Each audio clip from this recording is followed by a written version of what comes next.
Dalam longkang tu. Apa kita buang kita tak tahu sah. One and Only Podcast Cerita Lah, hosted by Andy And Ran.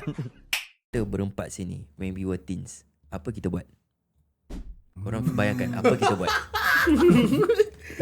Zan, kita buat apa Zan? Oh, tedeng. Nak tahu kita buat apa? Kita jalan kat longkang lah. Lepak bawah blok. Lepas sekolah lepak bawah blok. Itu aura tau. Aura. Then apa? Lepas tu kita keluar. Apa-apa ni kita pergi town lah. Town, Jumpa first cabin kat MRT. Tapi kita tak gitu. Second school kita tak gitu. Tak gitu Tak. Diorang punya special sikit. Second school kita selalu parkour.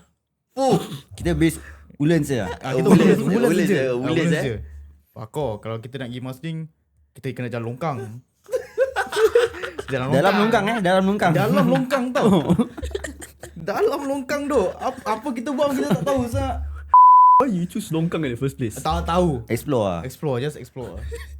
Biasa kita macam kata kita punya age like macam grind masih ada tau. Grind, Kita grind. Muka dia sekali tau.